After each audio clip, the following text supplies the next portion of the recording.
Yo, what's going on, everybody? Welcome back to the channel. This is episode 42 of Original Art Hour, the show where we sit down with an original comic art collector, take a look at some art in their collection, and have a chat about the art collecting hobby. And joining me on this long overdue episode that has taken, I think, a year and a half, since the last one, maybe, I'm not sure, is John from John's Comics with Kids. What's up, John?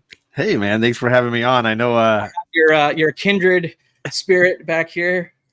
my namesake, right? Your namesake, yeah. Because I guess the J is it stands for John, just like his son. Absolutely. Well, thank you for doing the show, getting me off the bench to do a show, which has been. I was going to say we couldn't have done this a year and a half ago. I probably would have only had half of these pages.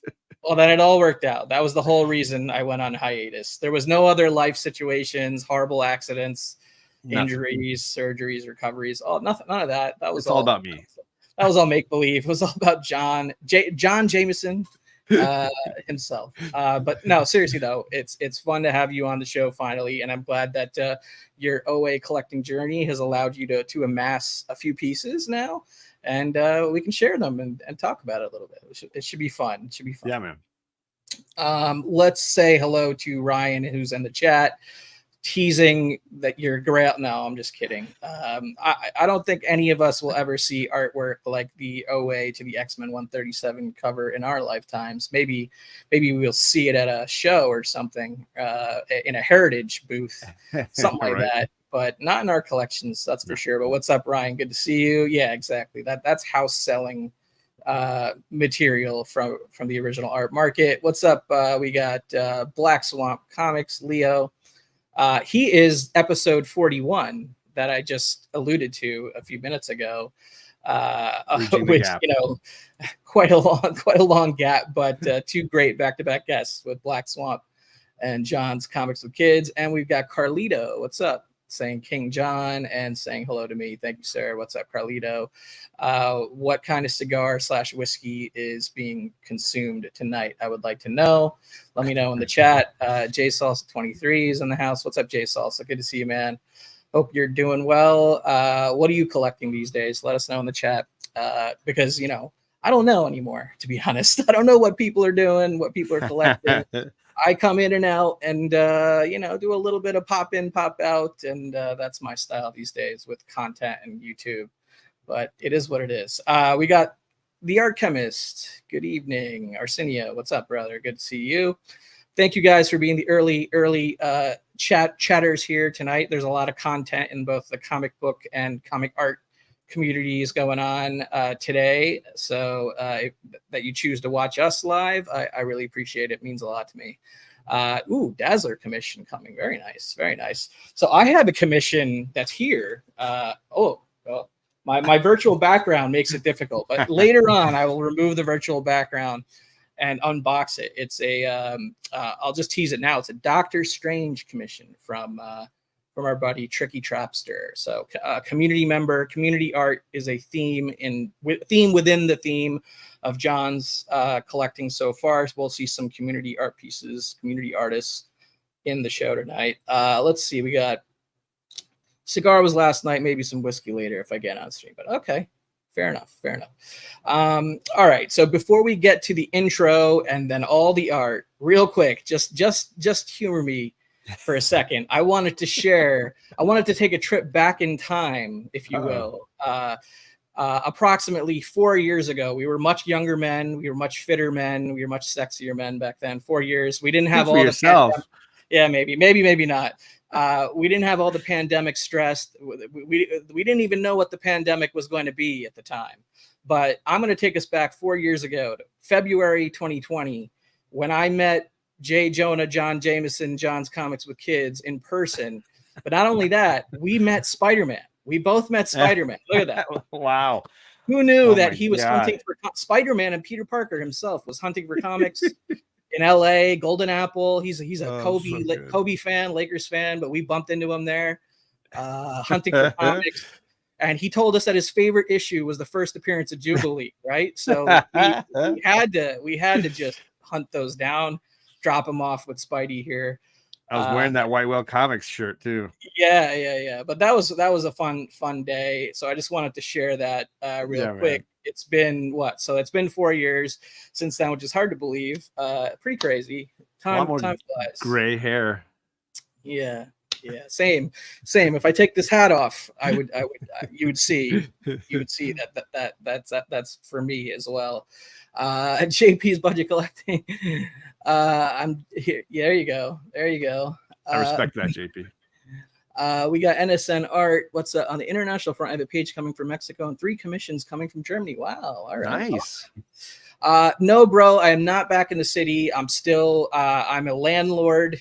I have a tenant, so I still have my place in Brooklyn, but somebody else is living there now. So that pays me money. And, that's kind of what I do now for at least for now, while I continue to recover from my injuries, which, is what it is. I don't want to get into all that today. This is about John's art journey, and I'll be sharing some art too. So this is going to be a fun show. Okay, let's see. Oh, we got cigar talk going on in the chat, and alcohol chat. So, all right, John, get into it real quick. What is your origin story? A little bit, maybe comics, and then how you decided to either start collecting art. Maybe it happened by accident. You were gifted some stuff. I just tell everybody who doesn't know you your entry point to today. Yeah, I mean, I always felt like original art was something more expensive than I could afford, and so it was always something that was kind of out of reach. And I think, yes, my first pieces were gifts that I was gifted, specifically Unruly Simeon. But from there, it became an interest on my part to maybe get pieces relating to the things I was enjoying reading in the moment. So as I've gone beyond, it's been like, oh, maybe if I just follow that artist and then see what their stuff is selling for, get a sense of what that market might look like. And then, of course, when going to cons, getting those autographs and those remarks and those pieces, that's been a lot of fun too. So that's really just been, and it's only been the last 5-6 years. Right. But before that, you were reading comics most of your life, right? Like, absolutely. Yeah. I was reading comics since the early 80s when I was probably like 7 years old. I was probably grabbing my first few X-Men books. I remember grabbing a lot of the early 200s, in that run leading into the Marauders Massacre. And that a lot of that stuff was my entry. Spoiler alert, I brought a Marauders related piece from my collection today. Nice. To share. Yeah, so those guys that left to make Image, a lot of the Larson, the McFarlane era kind of stuff, a lot of that was, Jim Lee. That was what I was reading in those late 80s and then into the 90s. Cool. And so art-wise, you said 4 or 5 years is sort of your timeline. Yeah, you could probably track it based on about published our art messages. Even less, right? Yeah, exactly. Yeah. 2 years? Most of it's just been the last like 3 years, maybe ish. But yeah, not and the pieces I've been purchasing, yes, it's been mostly just 2 years. Okay. Well, like I say, better late than never, or it's never too early or it's never too late to start collecting anything, whatever it is that you collect. Hold on, how do I get us back to the man? Across I'm trying to learn all this stuff again. Okay, here we got go. It. But like it's it is a more daunting hobby from a financial standpoint. Like I do hear that from a lot of newer. I was even at that. I was a quote unquote new OA collector back in 2017. Okay. So it's been only, it's been 7 or 8 years for me. But even then I was kind of felt daunted because I was already collecting expensive key comic issues, Silver Age, Golden Age, that kind of stuff. And I was like, can't get any more expensive, There's always a new ceiling, right? Yeah, exactly. But it's been an interesting journey. And so I like talking to collectors of all different types of experience levels.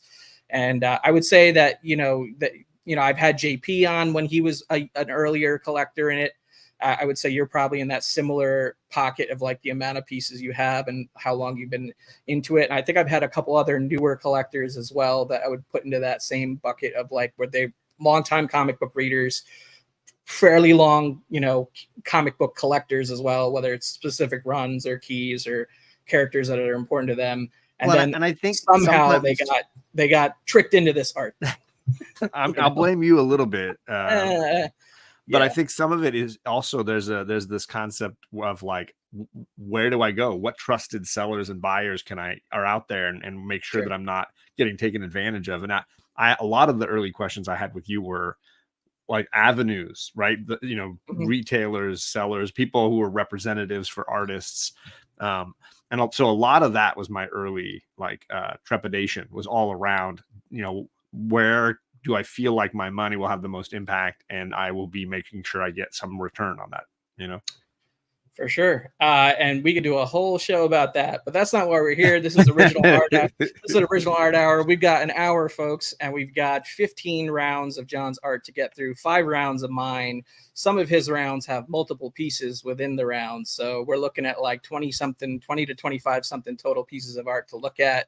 And hopefully also I can squeeze in that unboxing before we call it a day. So let's get right into it. Let's get into John's art. Real quick, we've got Ken Bird in the house. It's now a show. Ken Bird is here. Good to see you, man. All right, so let's start going with round 1 for John's original comic art. Yeah, man. Tell us about this. So a handful of the pieces that I've collected have come through the Comics Curing Cancer auctions. They have an original art auction. It's actually going to be happening next Saturday night. And is it already next Saturday? Wow. It is. Okay. It's next Saturday, the 5th. And this was a piece that Daymares had donated to the auction. He had bought it from Todd Aaron Smith, who, for anyone who doesn't know, was an animator and worked on the original animated series. And he was always drawing pieces for his table that he would always have out to buy. And this is a piece Daymares bought from him. And Daymares donated it to C3, and I bought it last year, or maybe it was 2 years ago. I can't remember which which year it was. And I loved everything about it. I mean, that's my favorite animated show, period. And it's my favorite representation of Batman and the Joker. And to have them together like this, I was like, yeah, I'm getting this. That's awesome, man. I mean, obviously, I'm a little younger than you, but I was also growing up on the 90s, the late 80s and early 90s, quote unquote comics cartoons, whether it's X-Men the animated series, Batman the animated series, Spider-Man the animated series, Teenage Mutant Ninja Turtles cartoon. Like I pretty much watched all of those as that was what my Saturdays were about. Heck yeah. In the early to mid 90s, especially before, the pre high school childhood era, for me. So yeah, absolutely. So this is really cool. I would love to get a Bruce Timm piece someday. I don't have one either, but yeah, this is really cool and just evokes that 100%. For sure. All right, let's go to round 2. Yeah, this has been a sort of ongoing project for me. It started when I was like, let me grab some sketch covers and see if I can think of anything fun. And then I started just deciding, let's make this a rogues gallery of artists and villains. And every artist I've given it to, I just basically said, hey, pick a villain who's not here yet, and whichever one you want to draw, and go for it. And it started with David Nakayama's Joker there on the front cover. And then I went with Jay Lee did Poison Ivy. And then it was Nakayama. Oh, no, not sorry. Dustin Nguyen doing Mr. Freeze. And then it was Sabine Rich's Catwoman. And then I've gone to the back cover now, and it's David. I'm getting that mic audio issue a little bit again. I don't know if it's maybe because you're further away or something. I don't know. Am I too far back? Sorry. No. The level is good. It's just kind of, there's a little bit of cutting in and out, but we'll work past it. But this is a really cool gem piece. I love it, man. Yeah. And then David Mack did the Two-Face, and then that's my favorite one. That's my favorite one. But I'm partial to Two-Face. Well, and I love that he did like the sun and moon as like the two halves for sure. Of Two-Face. And then Sampier was my latest one that I got at San Diego Comic-Con. He did that cool. The Riddler. Speaking of San Diego Comic-Con, I know I started the show with that that trip down memory lane of when we got to hang out 4 years ago. I'm trying to go to San Diego it would be next year, right? 2025. Sure, yeah, is the next one. 2025. Yeah, so I'm making it like a personal goal to try to get to that show again. I haven't been to that show since 2014, I think. So it's been a solid decade for me. Yeah. You know, when I was living in LA was the last time I was able to go. So I'm going to try to go, and that obviously means I'll be in striking distance to LA again / your area. So we'll definitely meet up. I don't know if you plan on going to San Diego, but I never plan either way, on it, I'm sure we'll hang out at some point if I'm in that. I always seem to stumble upon a 1-day ticket at some point. There you go. Good. So yeah, so I'll keep you posted on that, but that should be fun. I haven't been there in forever, so I really am looking forward to going back. So let's go to round 3. There you go.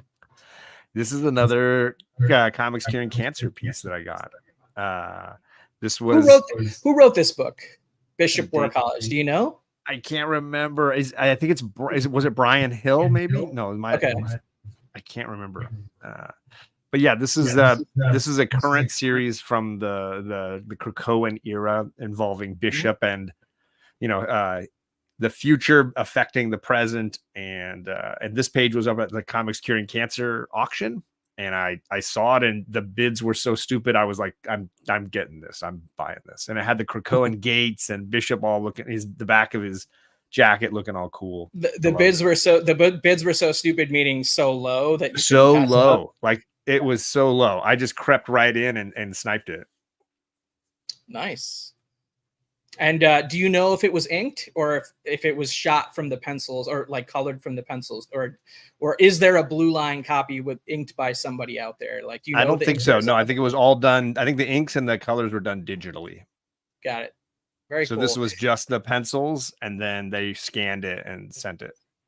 So I'm going to also share later during my round some Hickman era related, or whatever they call, what's his era called? The Krakoan era, I guess, is what it's called. He got taken off the titles, so I think it off. Yeah, and I sort of felt by 2023, I sort of fell off of it and was like, I'll circle back around and catch up, catch up in omnibus form later or whatever. But I made it like a good, 12 to 15 issues past the end of House of X and Powers of X, like into the main X-Men run, into all the other issues of like Marauders and all the other, X-Force. Like there were so many little mini team books and stuff, and Wolverine had his own, like there was a million books. Like it was hard to keep up, I would say. For sure. But I just want to say a quick hello. We got Russell Hudat Comics and Movies in the chat, and we've got Jason Southern Comic Geek. What's up, guys? Thank you for tuning in and hanging out. We're moving briskly along here. Let's get to. So this is a 3-part round. So round 4, part 1. Yeah, these are the 3 pieces I got from Nicholas Lane. These were commissioned pieces, and he was an artist from the Omni X-Men series. We gifted out a piece of original art from him, and I thought his work was so interesting, and he was doing like trading cards and stuff like that, and I just thought like I got to get some of these. And so he drew it and he inked it, and then he scanned it and then did a digital coloring as well that he sent me, the high res digital coloring version as well.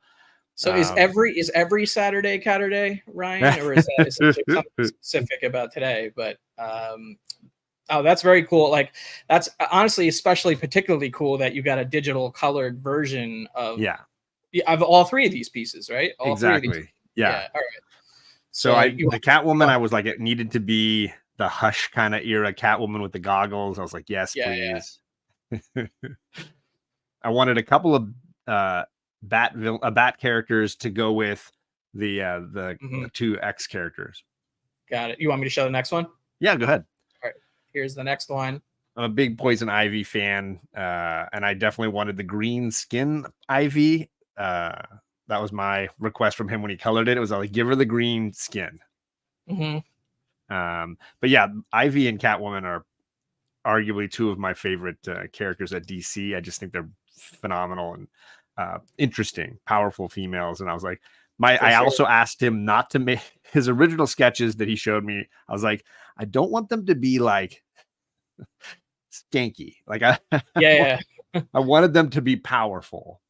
And he also names each piece after a song. So it was like, oh, interesting. Yeah. So So the that first one, that's what the titles were. Okay, yeah, he gotcha. titles Yeah. each piece he makes, and it's usually related to a song. So the first one was Here, so Material Material Girl. Girl is Madonna, That one I and got right away. Okay, Grow for Grow Me. for Okay, Me, yeah, and then the next one this is Hit one Me With Your Best Shot, which is my favorite of the ones he did. totally. I said it's got to be Mohawk Storm, and the rest you can just do as you want. I kind of wanted profile pieces because the piece that we'll show later that I've got of Phoenix, it's kind of profile. So I was like, okay, if I got a Storm and Phoenix, I need a Catwoman and Poison Ivy to create this foursome, basically. Very cool. And I actually think I like this one better in black and white versus maybe the Catwoman I like better colored. It's hard to say. So this is it's a fun, he's kind of poking fun a little bit. I know you like all forms of Storm, but is this is this your favorite of the Storm designs? Do you have a favorite? Or? I think it is, just because I distinctly remember reading issue 201 as a kid, and that was just it ingrained in me that that's her look, right? That punk look, and the running through the danger room with Cyclops is like my original like reaction to her, was powerless but still powerful, right? Yeah. So one thing I was going to say when you showed the Poison Ivy piece is that there's a one-shot coming out in October for DC with Swamp Thing and Poison Ivy that I'm really looking forward to. Ooh, nice. With Mike Perkins. I think it's maybe it's G. Willow doing the writing or something. She's been writing the ongoing Poison Ivy, so I wouldn't be surprised if she does the one shot. Yeah, so that makes sense. But yeah, that's one of the upcoming DC books that I'm really looking forward to checking out. All right, let's move on to round 5. This is round 5, right? Yes. Round 5. So this is artist Tony Silas. He's from Brazil, and I've basically every year when we've picked an artist for the Omni X-Men, we've been trying to highlight an artist that we've found and are really impressed with, and I try to get a piece for me. So I started this one with Tony by saying like, hey, I want something with, at this time she was called Talon, the older version of X-23 versus a Sentinel. And he basically gives you 3 sample editions and lets you kind of look at poses and stuff. Right. I used your copy on this on this screen, but essentially those almost are like prelims, and then he kind of he's kind of like putting the decision on you of what pose that you wanted most to finish, right? To go. And I picked the one in the middle because I thought it just looked stronger with her standing over it. That's honestly, between those 3, that's probably the one I would have chose also. Yeah. I do like the one with her kind of on the right as well. That would have been my second choice. And then maybe the one on the left is probably my least favorite of the 3 poses, but I think you chose the winner. And then he just does, I think his stuff is real different and real vibrant, and the color work just really pops. He just has a really distinct style. For sure. I do like the colors and the mediums that he's using on this. So NSN says X-23 versus Sentinel, a theme that he loves as well. So yeah, for sure. Great theme. And then he did the white in her hair like I wanted, because I wanted the Krakoan era of Talon as the character. For sure. Okay, next round 6. More modern X-Men stuff. Yeah. Mortal X-Men. So my favorite series during this Krakoa or Hickman era has been Immortal X-Men. I just think it's been the most interesting one. Mm-hmm. And I, in particular, have loved Lucas Warnick. Do you know who wrote this one? So these were Kieran Gillen. Kieran Gillen. Okay, He's pretty much written the entire Immortal X-Men run, and he's worked with Lucas Warnick almost exclusively that whole time. Okay. Yeah, he's a great writer. Yeah. I knew I wanted, first and foremost, a Quiet Council artwork piece. Like I wanted something where you could see the council and a large group of characters. And this piece I saw and I was like, that's phenomenal. It's got Kitty, it's got Nightcrawler, it's got Colossus, it's got Beast, it's got Storm, of course, a couple of times, and it's got Emma. And I was like, you know what it's missing is Destiny and Mystique. And so I asked him, when you buy it, he offers you a remark. And I said, can I get Destiny and Mystique? And that's what he drew at the bottom down there underneath. All right. Because, so I didn't point this out in the the slide information or whatever, but I guess this would fall under the category of artist proof, correct? And then he does the remark to make it even more of a one for one collectible item, right? Correct. Yeah. When you buy Lucas's stuff, he's obviously a digital artist. So what he's doing is creating a mono print, right? Yeah, and then mono print. That's the word I forget every time. Mono. I mean, there's a few different terms for it. Yeah, I hear artist proof a lot, but monoprint, Okay. I think monoprint's a better term to sort of categorize them as a whole, I think. Sure. Like, because it's literally the medium that it's a single printing in a high quality print format from the artist. And then whether I've seen ones that have that embellishment with a remark and ones that don't, and I think it's kind of it's all over the place from there. Like believe it or not, you're not the first person to show a monoprint or artist proof on the show. I think Chris, I Got Issues, was the during his episode. He showed a couple of those. So there are collectors that have been on that have kind of dabbled into that. I've yet to personally dabble into it, just because I think it was looked down on, I guess, maybe, and I was influenced by that, but I think I've grown beyond that. So to the point where I wouldn't be willing to buy one. It just has to be a story that means a lot to me. You know and that's ultimately what these are. The few that I've purchased, it's been about this particular character or story or whatever that I wanted something from it. And these are all digital artists. So there's really no other options, you know? Yeah, sorry, I should have taken us back onto the screen no, for that conversation. It's an interesting discussion, and I think for me, it's more about, like, you know, something that's one of one from this era. It's signed by that individual, and in this case, Lucas Wernick, super talented guy. He's also remarking it and coloring it, so it's really cool. Yeah, so there is original art on it, and it is the published art from the comic book. It just doesn't have the inking, coloring, and lettering, which would happen separately. Exactly. But it's still pretty cool. All right, so let's move on to round 7, part 1.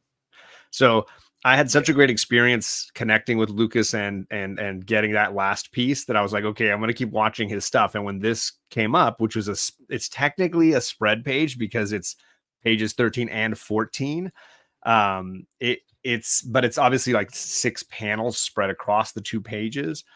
This was one of my favorite books. It's hilarious because it's like Sinister basically has a way to keep resetting time, and he's trying to kill the Quiet Council. And anytime he fails, he just reboots time and tries again. And each time he does it, like, he dies and then has to reboot the timeline. You get to see him, like, failing again. So, like, on the left side, you see him coming in a mech suit, and then Storm flies over and electrocutes him and he dies. On the right side, he creates this giant, like, Leviathan tentacle creature that attacks them. So you just get these hilarious kind of like epic fails. And then usually it always ends with Kitty Pryde being splattered in blood saying, "What the heck?" And then it, like, reboots the timeline again. Yeah, no, I love the action. There's a lot of stuff going on, and that tentacle panel is pretty damn cool. And it's I love hilarious. that little splash of red or whatever in that panel. Really. And pops. I'm sorry, I thought I had said, I realized I didn't say, or if I didn't, he did remark this one for me too. And it was Kitty Pryde covered in blood. Well, I'll show them real quick because I did create a second slide here to show you what it looks like in color here. I had to rip it off of readallcomics.com. Sorry, readallcomics.com. No, that's fine. But yeah, there's the black and white to the colored. But yeah. So cool. Like on the far right, you got Exodus flying up and killing him, and then you've got Emma Frost stabbing him in diamond form right in the face. Nice. Lots of blood. Nice. But he did, like I said, he did remark this. So he did a drawing of Kitty Pryde and Lockheed on the I don't know if it was on the side or the front. Okay, so it was not on this part of the scan. But no, not the problem is because it's so big, I can't even scan it 11 by 14. Right. It's a massive piece. It almost doesn't fit in. You'd have to scan them in pieces and then compile later. I suck at doing that so much. Like I've kind of done it, but the end result is never as good as I would like it to be. You know. Yeah. Hey, what's up, Marcus in the house? No, I think this is an artist proof, right? A Yeah, this is monoprint. on this Lucas It's a, Wernick is a digital artist, so this it's a is his. remark. Yeah, he Right. does one of one prints, and then he draws he remarks on it and signs it with a COA. Just like this one was, but Yeah, on this one you can see the remark down. yeah, the remarks at the bottom there with Destiny and Mystique in a little bit of color. But he's a really easy guy to get. His team works really fluidly with people that want to buy stuff. It's really easy to do. Right. Okay. Can you guys still hear me? I had mic issues. Oh, no, I can hear you fine. Okay, cool. All right. Well, this is round 8. Yes. So this was a gift for me. I believe this came from I think it was Dave, Mr. Miracle Comics. Okay. And he sent me, I said, oh, I don't have any original. This was like, I had mentioned to him, I don't have any original art. And he's like, let me see if I've got something. And it took him a little while to pick something out, but he found this, The Terror from Beyond Space.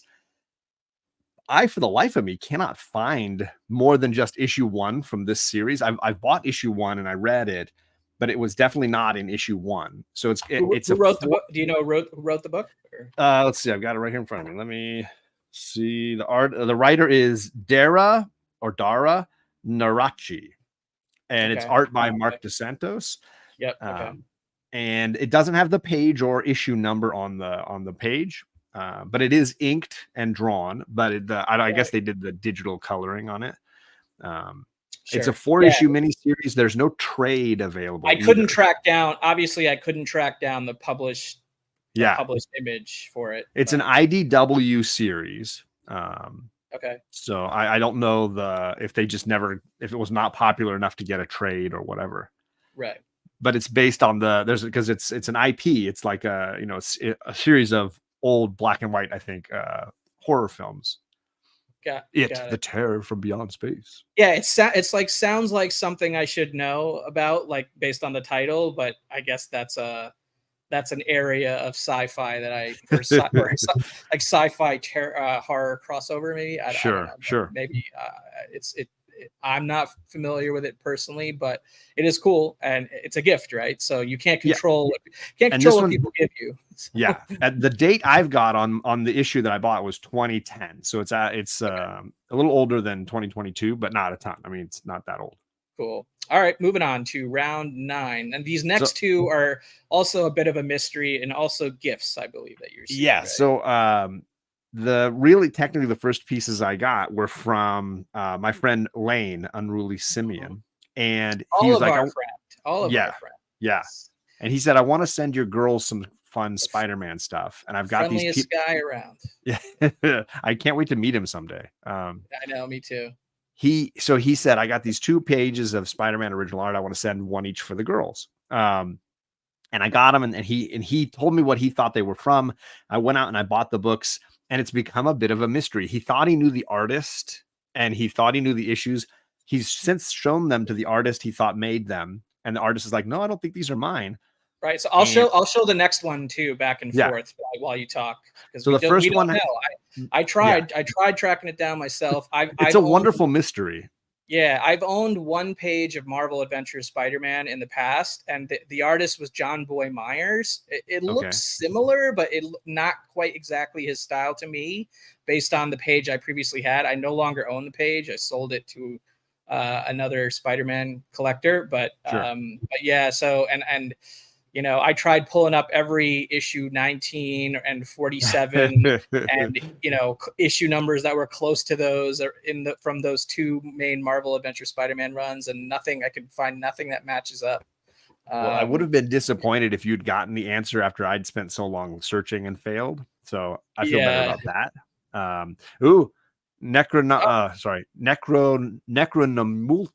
my God. Necronomultron has some information on what was that. I appreciate that, my man. Thank you. I will be hunting for an issue 2. Thank you for that knowledge. And I will not try pronouncing that a second time. But yeah, I mean, if anybody knows what these Marvel Adventure Spider-Man pages are, one of them clearly shows Electro, and the other seems to show some kind of either large monster, or it could be an alternate version of the lizard. It's hard to tell Yeah, from possibly. I the was like, artwork. is that lizard or a dinosaur? It's hard to Like say, right? I couldn't quite make it out It myself, does. but yeah, All it really had was a page, an issue number, and then it would say MA Spider-Man. And yeah. so I've tried looking at a bunch of things on the Marvel Unlimited app. I've tried buying a few issues off of eBay that like one of them even had Electro on the cover, and I was like, oh, it's got to be this one. I mean, from a stylistic standpoint, it is Marvel. It's in the style of Marvel Adventure Spider-Man. It looks like Marvel Adventure Spider-Man. It looks similar to that John Boy Meyer page I had, but that John Boy Meyer page I had was like I had a published example for it, and it was slightly more detailed than one of them, but the other one was pretty detailed, I would say. Like this one, not that one. Where am I here? Like this one has, I find pretty detailed, right? A lot going on there pencil wise. This one's a little bit cleaner, a little bit more sparse, but it does line up like it would be the same artist. I just don't know.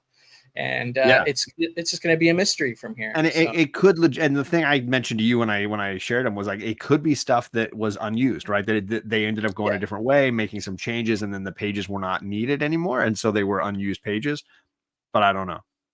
For sure.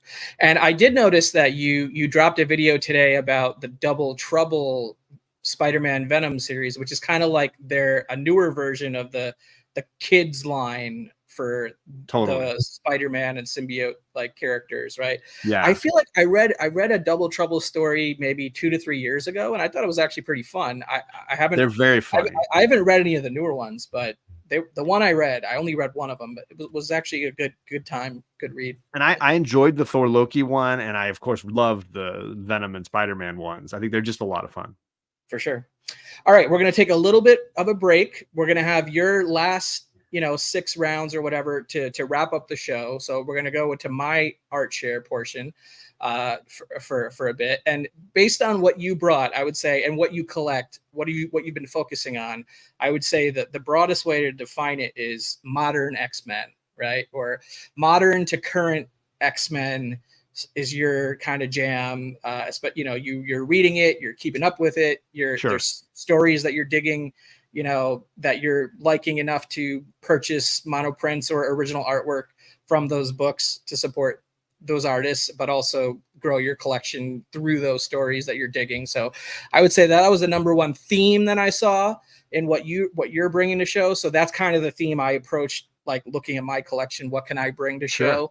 I don't have a ton of art that fits that description. Like some of my quote unquote modern X-Men, like, is like late 90s, or early 2000s. I mean, that's modern. That's modern. It's modern, but is it really though? Like to me, it's like hyper modern. Yeah, hyper modern, like present day stuff. I may have like 1 to 2 examples that maybe fit into that category, and I brought one which I teased earlier. But before I get into those, I wanted to show a piece from probably what I would refer to as one of my favorite, if not my favorite, modern X-Men artist. Unfortunately, he passed away way too young a couple weeks ago, John Cassaday. And for me, like X-Men runs of the last 10, 15, 20 years, Astonishing X-Men, Whedon and Cassaday, like that's the modern quote unquote X-Men run that I read and then reread and have reread multiple times and keep going back to. And I almost felt shameful as a major original art collector that I never found and acquired a solid example from Astonishing X-Men. Like, not shameful, but like, but I mean, there's only what, 25, 26 books to buy from. There was plenty of time for me to get that before he passed away. And now he's passed away, unfortunately, sadly, which sucks. And what that has done to his pricing, I haven't really done the research on that or anything, but I am also a big Star Wars collector. And he was the artist that Marvel, Lucasfilm, Disney chose to reboot Star Wars with Jason Aaron as on the writing duties. And I did pick up a Cassaday Star Wars example several years ago. So that's going to be where I'm going to start. And that's with this page from Star Wars number 1. Yeah, Star Wars number 1. You've got stormtroopers, you've got like Empire characters, you've got, of course, Han Solo and R2-D2 and Cassaday. Cassaday just always killed it with, having a good likeness for things, but not it being completely photorealistic, like he's just looking at a photo.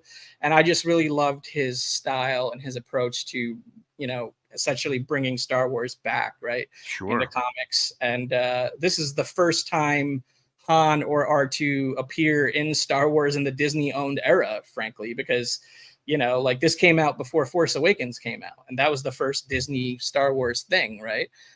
So the comics were rebooted and launched ahead of it. But yeah, I'm making it a great kind of a big goal for myself, X-Men wise, to get a solid Cassaday astonishing X-Men examples at some point down the line. I'm not putting any timeline on it, but does he ink his own pieces? Are these all inked by him? Yeah, he does ink his own. He did ink. I didn't know that.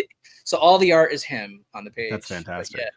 Yeah, the cover beats this for sure. I would love to own the cover, the Star Wars #1 Cassaday cover. I'm sure I'd have to sell a vehicle. And is that the one that's the homage to Giant Size? It kind of has that like big team, jumping through the cover kind of thing. Yeah, big team kind of feel. I don't think it's like a direct, like purposeful homage to Giant Size, but it does have that like evocative feel of like, here are all the big characters. Star Wars is back. I mean, that Star Wars #1 had what, 50 something variant covers or something. Yeah. I own one of the variant covers with Yoda on it and a bunch of prequel droids, and he's like raising all the droids up with the Force and stuff like that. But it's a variant cover. It was from an Italian Panini exclusive of Star Wars #1. So, but yeah, that main A cover, Cassaday, I mean, he did a great job on all those covers, frankly, and all the interior work. I really love that series, especially the earlier portions where Cassaday was the star artist on it. So what's up, Jay Lim? Thank you, sir. Appreciate that. Yeah, that launch was huge. I mean, that comic, that Star Wars #1 sold the most comics since the X-Men of the 90s. You know what I mean? Hey. Like, as far as like number of copies, like that's one of the few multi-million selling comics since the Jim Lee X-Men stuff. You know what I mean? It was a big deal, them getting the rights back. For sure. And that kind of what appeals to me of owning a page from that issue. Like I think it's kind of slept on a little bit. You know what I mean? Sure. Like, unlike 90s Jim Lee X-Men, definitely not slept on, definitely has peak value and demand. But yeah. So I'm starting there. That's kind of my tribute to John Cassaday. Rest in peace. Love it. Yeah. And my sharing of the fact that I really want an astonishing X-Men page really bad. Yeah. Planting the seed in the universe. Yeah, exactly. So here's some modern X-Men stuff. Yeah. I guess this is 11 years old already, but I would say it's modern. Simon Spurrier wrote this series, I believe, the X-Men Legacy series. And this is an awesome, a lot of team members. I love Jorge's Storm. That's kind of what appealed to me, like that sexy shot of Storm up in that top half splash. But I also love the work with the trees and the background, all the background details. And then also you have David Haller, Legion on the page, and I'm a big Legion fan as well. Beast. Wolverine's on there. I'm not as big on his Wolverine design versus the other characters. Like, I'm not saying it's bad, but that pose is so strong. Yeah, the pose is strong. It's just a solid modern within the last decade or so X-Men page. So I like Chamber too off to the side there. Yeah, exactly. A lot of characters. So it was a great bang for your buck type page. And I love the cherry blossom. That looks great. The trees, like I just have a thing with great looking trees, man, on original art, dude. I just for some reason that is a big theme within my collection. Like it's like almost it's almost unintentional, like subliminal or something. But I end up picking up a lot of art with like trees and shrubbery as focus. What's up, Adam Daymaris? Thank you, sir. Appreciate it. Thanks for hanging out with us. We're into the third share of my little section of the show. Then we'll get back to John. But we were talking about the Hickman stuff. Yeah, we were talking about the Hickman stuff earlier and the Krakoan era of X-Men. I kind of did fall off after like 2 years of following all these bazillion series or whatever. But I'm a big fan of Zoo's cover artwork. Yeah, just her beautiful just talent and skills as an artist. And this is a prelim or study technically, but it's so close to the final cover art image that and it's almost in a way like cleaner and simpler in a way, and it's more vibrant as far as colors. This was the issue where the Hellfire Gala started. Okay. So this was the Hellfire, Emma Frost Hellfire Gala, her outfit or whatever, right? What I noticed too is the detail work in the face and hands is stronger in your version than I think in the final version. Yeah, it's I don't know, you just see a lot more of the line work in this versus the lips even. Yeah, exactly. And so this is the published cover image on the right and the prelim that I own on the left. I believe that there is an actual like painting out there of the cover image. I'm not sure who owns it. Maybe another collector. Maybe she held on to it. I don't know. But I was happy to pick up the prelim because I think it's a beautiful piece in its own right. So. Yo, what's up, Jeff Wedding? We had a bunch of people join. Carl's Collection, Marcus Way, Jay Lim, Jeff Wedding. Good to see you guys. Thank you guys for hopping in. I know there's like multiple streams going on tonight, and if I wasn't doing this, I'd be watching one of those. But thank you for multi-watching with us. Appreciate it. Cool, man. So yeah, I had to bring this one out since you're such a big fan of the Krakoan era. Absolutely. I think this is my main piece from the Krakoan era that I have. It's a good one, man. It is a good one. So if I decide to sell it, I'll let you know. I'll give you a good deal. All right. Round 4. This one I don't think I've ever shared before. This is more X-Men crossover stuff. It's Heroes for Hire, but this issue had Wolverine and Shang-Chi as like guest starring or like teaming up with the Heroes for Hire crew was, it was like the Danny Rand, Colleen Wing, Jessica Drew, that whole corner. And they teamed up with Shang-Chi and Wolverine in this issue. They're actually in Madripoor at an art auction, no less. And you see that little like stone warrior woman head in that explosion in the bottom half panel. So that's like the piece of art that people were bidding on. And then it just explodes. But that 4-panel vertical sequence of Wolverine slashing downwards, then like, bouncing up off the floor upwards, and then double slashing with the snicks. I wish the lettering was on the artwork, but it's not. But that's why I'm showing them side by side. But yeah, I just think the page is so vibrant and active. It's a very active, dynamic page with lots of cool poses and shots and movement from Wolvie, and then an explosion, which at the time during the issue they don't know why it exploded. But you find out later in the issue and stuff. But yeah, hey, what's up, Drew Manchu? I love the reverse push-up he's doing off the ground where he's like the reverse push-up, exactly, with the wump. The second panel, good. It's so good. So yeah, this one, I mean, I didn't seek it out necessarily. Like, oh, I really want a Heroes for Hire X-Men crossover. It came up in a deal with another collector that I was working on for an Elektra piece. Nice. And he was like, well, if you come up a little, I can throw this in. And I was like, yeah, sure, why not? You know what I mean? And so I came up a little on my offer to get the Elektra piece, and I also snagged this piece in that deal. Awesome. So yeah, so pretty cool. I think this is the first time I'm showing it anywhere, but I love the close-up of a Wolverine popped claw is kind of awesome. Absolutely. I mean, it's 26 years old already, which is kind of crazy. Late 90s, but it's kind of quote unquote modern, I suppose. And all right, and then this is the fifth and final slide I made for my stuff. Another modern issue. This was written by Jason Aaron, and so artist is Ron Garney. They shot directly from the pencils, so these were never inked on this series, so it's just all pencils, all Ron Garney pencils, and it's a full splash page of Logan surrounded by a bunch of other claws. So I just thought it was a cool kind of like, I don't know. It's like he's not in the middle of action, but he's on the verge. About to happen. Right?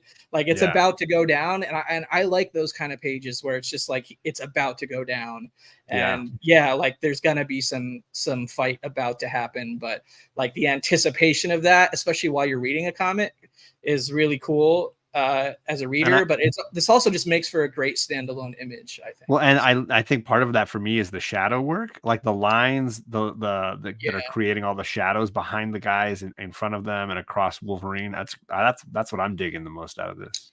For sure. So this is a series that, like I said, like I don't have a strong memory of what happened in this series. Did you read this? This is a little bit I don't further. think so. It's a little bit further back in time. Like I said, it was Jason Aaron wrote it. And it's almost. I read his Wolverine and the X-Men, and I loved that, but yeah. I didn't read his Weapon X. I think this was like a shorter offshoot mini. Okay. Around that time of late aughts. So yeah, that's my 5 rounds of mostly modern X-Men to complement your modern X-Men stuff, and I'll sneak in that unboxing at the end after we get through everything, and then I'm gonna do some pre-unboxing here in the background so it doesn't take forever. But, okay. Let's get back to your art. Where do we leave off? We were on round 11, right? I think so. All right, round 11. Here you go. DC. Yeah. Here's another monoprint piece. This is obviously Bruno Redondo is a digital artist. I'm loving his Nightwing, and I'm very sad that it's ending here in the next month. A lot of you Nightwing fans are a big proponents of this run that I'm hearing. I have not read it, but I hear a lot of great things about it. It's great, and this first story arc obviously has a lot to do with his identity, and obviously this is the like cliffhanger at the end of one of the issues, issue 95, when his mask comes off while battling, and the villain discovers who he really is, and he had been using his money. For those that aren't following this period in time, Alfred has passed away, and Bruce has lost all his money, but Alfred left his money and everything to Dick, who is now using it to better Bloodhaven. Okay. So he becomes kind of a threat both as Nightwing and as Dick Grayson, the philanthropist. And this is the big shocking reveal for the villain, that Dick Grayson and Nightwing are one and the same. And I always loved the little mask in the corner, the way he kind of did it, and the villain, the pacing of the like reveal. Right. The villain's face changing and the mask sitting on the ground all by itself. It's a great cliffhanger. And it's an end page. I love those end page stinger pages. Like, sure. It's cool. And yeah, he signed it, but there's no remark or anything on this, so it's technically a mono print without any remark. Right. If I ever get a chance to know he's going to a con, I might bring it with me just to have him do something on the back. Do something on it. Yeah, for sure. But I loved this run, and I've been watching steadily his cell pages just to kind of see if something comes up that I'm like, I got to get another page from it at some point. But I'm glad I got at least something. For sure. I mean, when there's a great run going on in modern comics, a lot of people hear about it, even the ones that aren't reading it, like me. And This is one that I keep hearing from, DC readers, and you're a both Marvel and DC reader, but even the more just DC centric people I've been hearing a lot of good stuff. Sure. Well, and he had 2 issues that I think really pushed the medium a little bit. One where it was all like first person shooter style. It was all from Nightwing's eyes, the whole issue. And then he did one that was technically like all one long panel where page to page it was just turning. And I was trying to get pages from those, but they were very tricky to get. So I'm still on the watch for if any of those pop up. All right. Round 12. Marcio Takara. Yeah. So this is original art. This is not a mono print at all. I wanted a page from this amazing Poison Ivy run that's just been so enjoyable and so fantastic. Another run that I keep hearing about a lot, and I read the first few issues, and I need to go back and continue it. But what I read so far, it was great. So this is early on. This is when she's dealing with the plant spores that are affecting her mind, and she's envisioning the Floronic Man, this plaguing her from Swamp Thing, the villain from some Swamp Thing stories.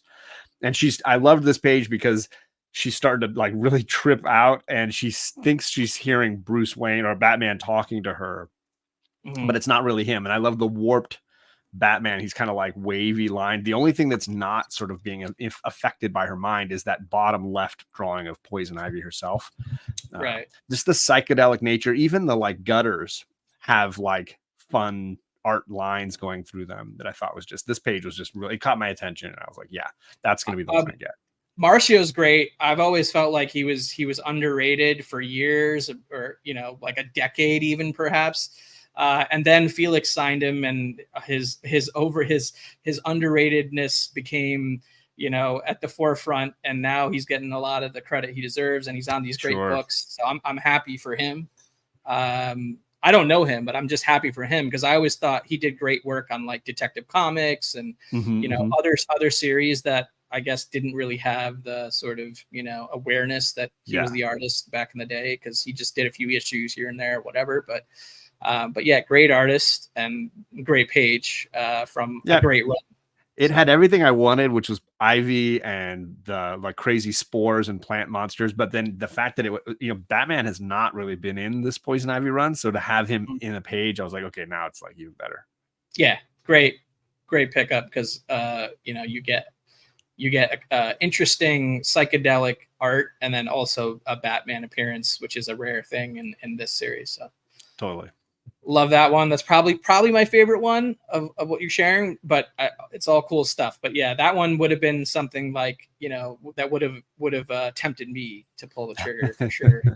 All right. What's this Phoenix Commission about? Another mystery that we don't know. This is a piece I got from I Love Signed Comics, the YouTuber. He doesn't do a whole lot anymore, but he used to be giving away all kinds of things, and he was always going to cons and buying art pieces. And he bought this from someone at their booth, and I was like, that's beautiful. And then he gave it away, I think Christmas 2020 or 2021 maybe. And I won this piece from him, and I had entered into his giveaways because he always had just such incredible stuff. And I thought that what my wife calls it the Phoenix booty. Like that's quite a booty drawing. But I also love the bird in the smoke all around her. And the piece just had really great like paint work. It was a lot of great painting work going on there. A lot of the line work was really interesting, the way he did some of the background in paint, or at least heavy ink maybe. But the white felt like it was a thicker kind of it's a really cool looking image. I even like that kind of splattery stuff going on like toward the edges, and I'm a sucker for like a space background, like cosmic kind of background. But for sure. Marcus, I knew I wanted to frame this piece, which was why I made sure Nicholas Lane gave me a storm to go with this, and then I had two Bat villainesses to kind of make a sort of quadruple. Right. And so we have that zoom in of the bottom left corner. Is that the signature that it's in gold ink. The far panel there, picture is the signature in gold, some kind of a gold ink, and I didn't recognize it. It says Heinrich on the paper twice, but I think that's just the brand of the company. I don't think it's in any way related to the artist. Right. Okay, well, another mystery, but maybe it'll get solved eventually. Still a very cool piece of art. So if you like it, display it, enjoy it. Doesn't really matter who the artist is ultimately if you like it. But, and shout out to I Love Signed Comics. Well, I hope he comes back and does more YouTube again, because his stuff is always incredible. Yeah, I remember his signed comic like hauls and like lots of comic hauls back in the day when I was watching a lot of haul videos primarily, and then I stopped watching those, I would say. And I don't know when he fell off specifically, but I haven't seen a video in a minute. It was, I think, right at the beginning of COVID. I think his life just took a big change, and we miss him terribly. Been there, but hopefully everything's okay with I Love Signed Comics. But very cool piece and nice contest prize thing. Yes. All right, round 14, part 1. So this is a two-parter with two different pieces, I think, from the same artist. So. Correct. Yeah, Gabby Howard, or California Blend, is a great artist you might see at a bunch of conventions. I've seen her in MegaCon, and I know she's been to WonderCon here in Anaheim. So I always used to see her pieces behind Puff. Stay Puff. Sean has several of her pieces behind him, and I basically commissioned this from her, where I said, look, I want to send you a blank Green Lantern. I want you to do Joe Mullen, the Far Sector Green Lantern for me. I want a cool sketch cover of her flying through space. I have a Darth Maul sketch cover from her. Yeah. almost Nice. brought that, but I went with the whole modern X-Men theme, so I left it out. But yeah. Sure. I just love the look of Joe's suit and those cool green glasses that she wears. And I was like, I just wanted something. I knew Gabby would just crush it. And of course, she did a phenomenal job. Even the like fun splatter paint background of the cosmos gave me great, this is that like newer Green Lantern character, right? Correct. Yeah. It's from a 12-issue series called Far Sector, which is phenomenal. And I highly recommend grabbing a trade of it if you have never read it. And it's basically a detective mystery story. She's a Green Lantern on the far side of the universe, and there's a murder, and she's just trying to solve it in this very unusual alien civilization. Interesting. Okay. I feel like I heard about a Green Lantern TV show that was supposed to happen with a similar premise. Like it was supposed to be a cop, like a detective cop in space thing, but I don't even know how real that is or not. Sure. Who knows with TV and adaptations anymore. I stopped following all the nitty gritty day-to-day rumors, news of that kind of stuff. But yeah. And I'm struggling to remember the woman who wrote that run, but she's a science fiction writer, a novelist. And not this actual book, right? But the Far Sector, the story that created the character. Yeah. Okay, and then part 2 was another piece from her. I dig this one a lot, actually. I like this. This was a gift from Simon Rodriguez, or Simon R., great community member, and one Christmas, I think it was the last Christmas he was with us. He gifted several community members. I was real sorry to hear when Simon R. passed away. He was awesome, dude. He would always come by my streams, like whether there was two people watching or 20, 30 people watching. He was always there. He was sending me messages all the time on Instagram and stuff. His wife Sarah goes by Ariel, and she's often in chat still. I see her a bunch. Really? Yeah, she's a Lego nut like me, so I often chat with her on Instagram about Legos. But he gifted several community members pieces from Gabby, and this was the one that she sent me, the Batcave piece, and I've got it right here behind me on the wall. It's always there. Hold on, I'm gonna go full screen on you so you can point that out. Oh, there you go. It's right there behind me on my streams. Nice. Okay, and then your last round. This one's so fun, man. Like, I mean, Jamie's amazing, and he messaged me one day where he's like, "Hey, do you like cartoons? Are there any cartoons you like? I kind of want to do something for you." And I was like, "Oh, I know Jamie's a super busy guy." So I was like, hey man, anything you want to do. And he's like, "Do you like Minions?" I was like, "Yeah, those movies are hilarious. My daughters and I love them."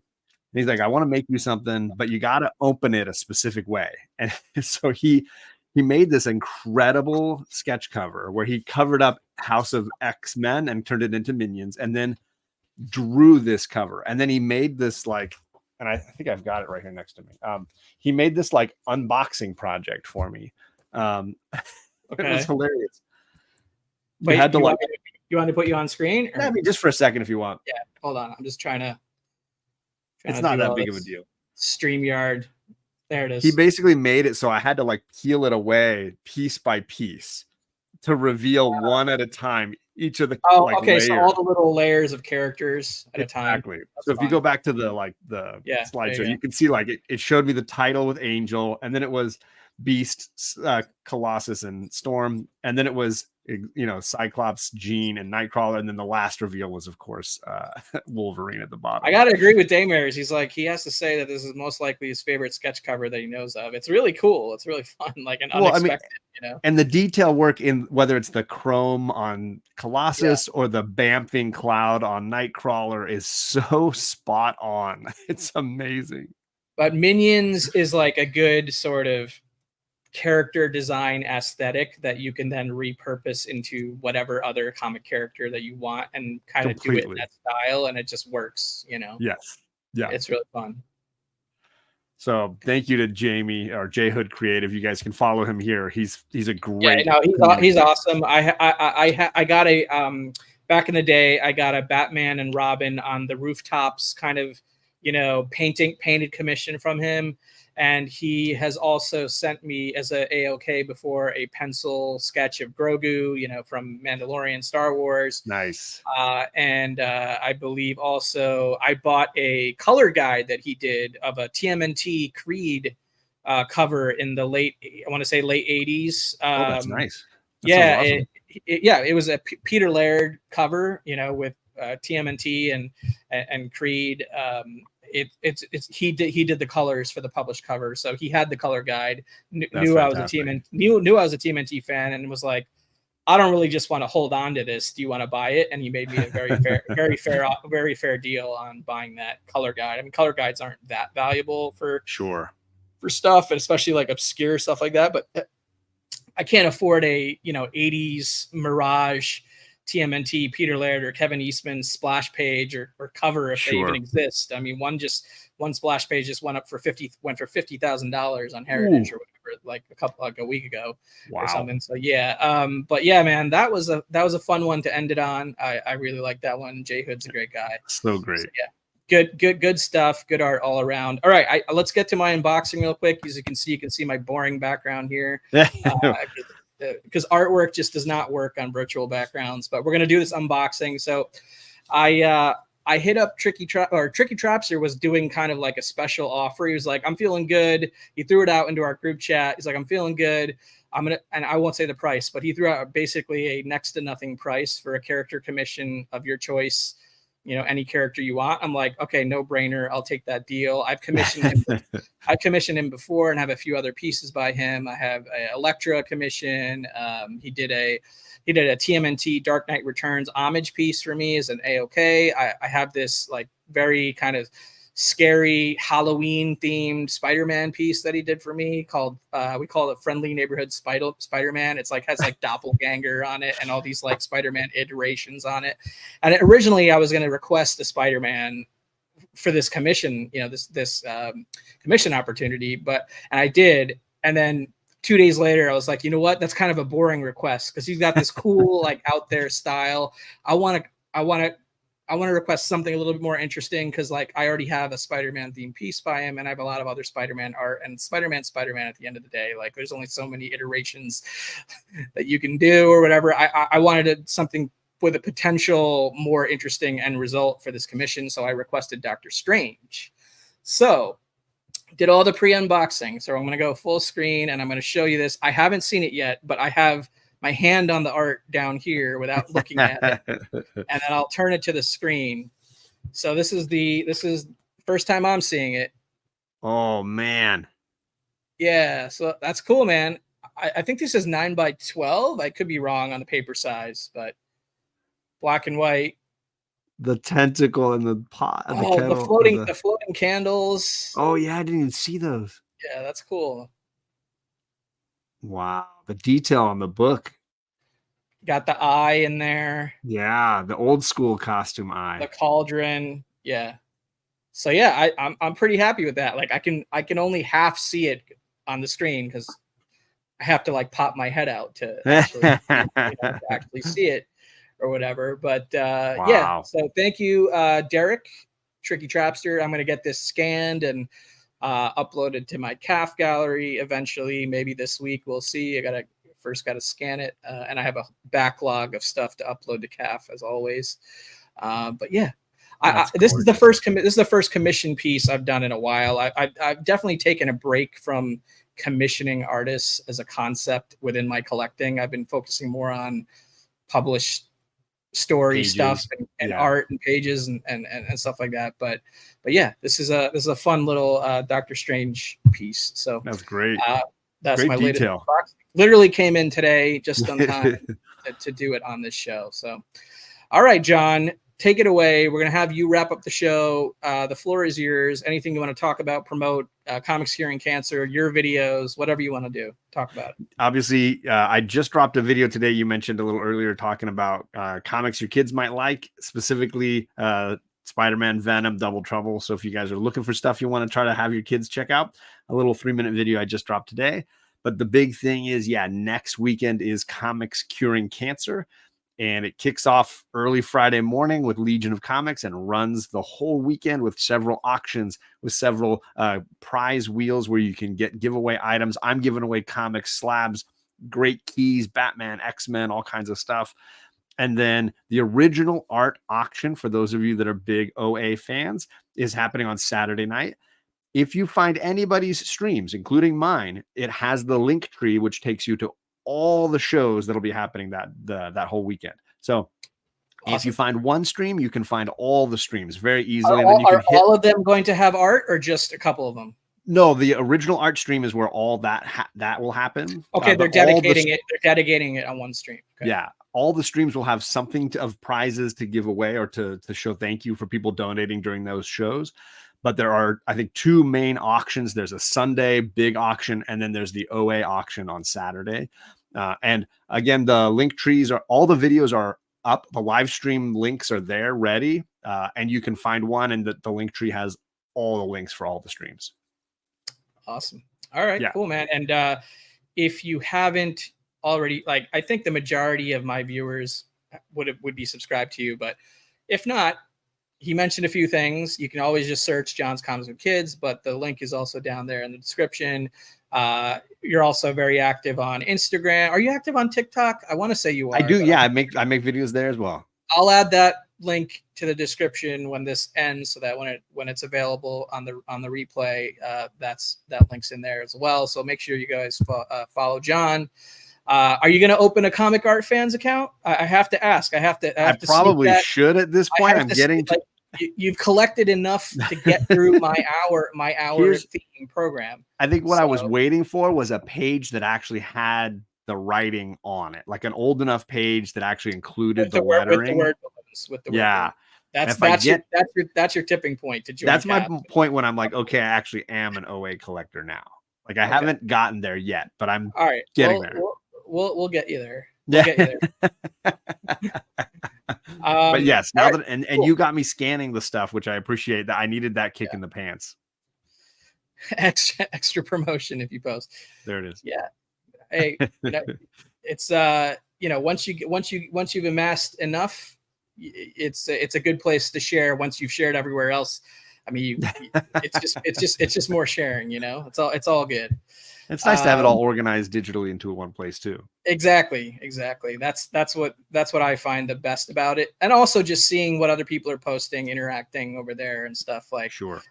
Frankly, I comment over there more than regular social media, because I only see art there. Whereas on the regular social media, I see so much other crap that they're just feeding me that I have no control over. It's ridiculous. But sure. All right. Thanks everybody for hanging out in the chat. Like I said, busy night on YouTube. So I definitely appreciate anybody who had time to swing by, say hello, even if it was just for a minute or two. But yeah, I appreciate you watching. Do me a favor, if you're still watching right now, at this very last second, I just now remembering to say, hit the thumbs up button. And if you're watching on the rewind, you have not gotten to this point and continued to watch. So don't hit the thumbs up button if you're watching on the rewind. No, I'm just kidding. No, I appreciate all thumbs up buttons, rewind and live. So I appreciate you guys. Thank you for catching the show. I'll be back eventually. I don't know when, but probably sometime after New York Comic Con, maybe with a little bit of what happened for me at New York Comic Con. Did I get anything? Did my legs survive New York Comic Con? I'll be there Thursday and Sunday. And right in between, I have one of my best friend's wedding where I'm in the, I'm a groomsman. So I have a lot of duties going on New York Comic Con weekend, both the con and a wedding for a close friend. So that's going to be interesting. Let's hope I survive that 4 days. That's in a couple weeks. I can't believe it. But yeah, no worries, guys. Thank you for watching. No more intros or outros on this channel because I'm too cheap. So see you guys. Go watch John's video. Peace.